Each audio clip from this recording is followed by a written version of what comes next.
राम जी जब दंडकारण्य में पधारे तो हमारे महाराज जी कहते कि शबरी की महिमा तो लोग जानते नहीं थे। शबरी से तो द्वेष करते थे, घृणा करते थे, और शबरी की महिमा केवल जानते थे महर्षि मतंग।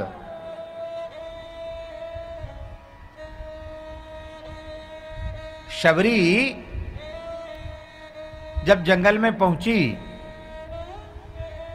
तो जंगल से लकड़ियां बीन करके और महात्माओं के अर्धरात्रि में कुटिया कुटिया के द्वार पर कंडा लकड़ी बीन के रखा दी, रास्ता साफ कर देती, बाहर झाड़ू वगैरह लगा देती। प्रातःकाल अब सब बड़े प्रसन्न होते, क्योंकि जंगल से लकड़ी इकट्ठी करनी पड़ती थी। अब जब से अपने आप आ जाती है तो सब बड़े खुश हैं, प्रसन्न हैं। भैया कौन ये सेवा करता है? कहते वो माधव दास करता होगा, वो गोविंद दास करता होगा, वो विष्णु दास करता होगा, नारायण दास करता होगा। तो पूछा उन नाम वालों से, भाई तुम सेवा करते? बोले गुरुजी हम तो जितनी बनती उतनी बहुत समझ लो। हाँ, वो उतनी तो हम एहसान कर रहे हैं, उतनी बहुत समझ लो।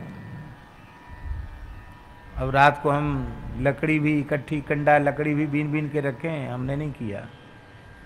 आज जमाना होता तो लोग झूठ बोले, हाँ गुरुजी आप ठीक समझते हैं, लेकिन वो झूठ तो कम से कम नहीं बोलते थे।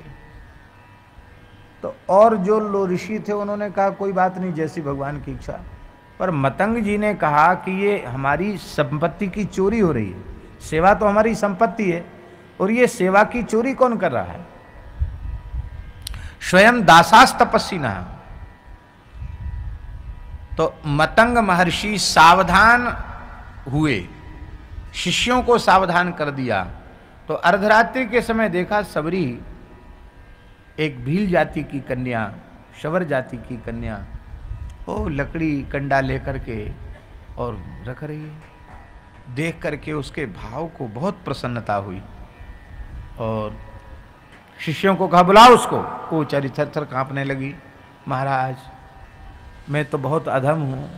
तो कोई बात नहीं, पुत्री क्या चाहती है? वो कुछ नहीं चाहती हूँ, जंगल में रह करके आप संतों का दर्शन होता रहे, सेवा करती रहे।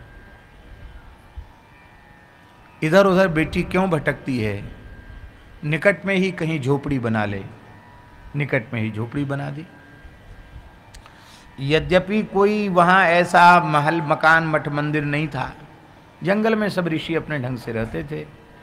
तो ऐसा नहीं कि मतंग ऋषि ने अपनी कुटिया में रख लिया हो।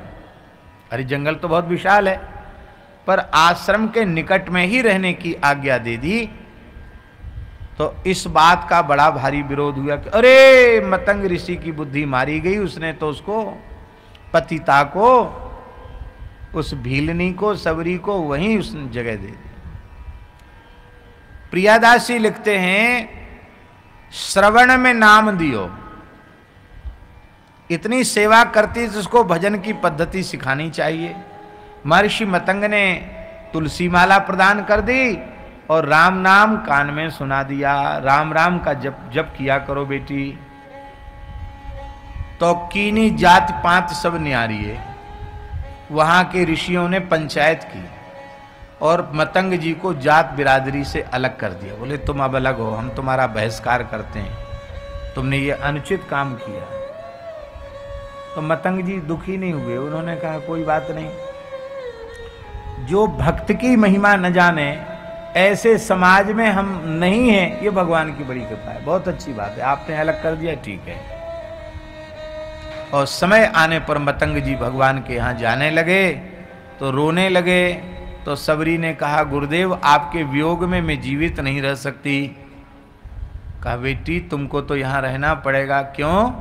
क्योंकि आश्रम आश्रम रघुनंदन पधारेंगे, अपनी चरण रस से सब पवित्र करेंगे, और जिस काल में राम जी का आगमन होगा उस समय यहाँ कोई नहीं रह जाएगा, और राम जी ऐसे ही बिना आदर सत्कार के चले जाएंगे तो हमारा तो आश्रम धर्म ही नष्ट हो जाएगा। इसलिए बेटी मेरी तरफ से इस आश्रम में स्वागत सत्कार राम जी का तुझे ही करना है। कितने समय बाद आएंगे गुरुदेव राम जी? बेटी लगभग 10,000 वर्ष बाद राम जी आवेंगे। कितने साल बाद आएंगे? 10,000 वर्ष बाद आए।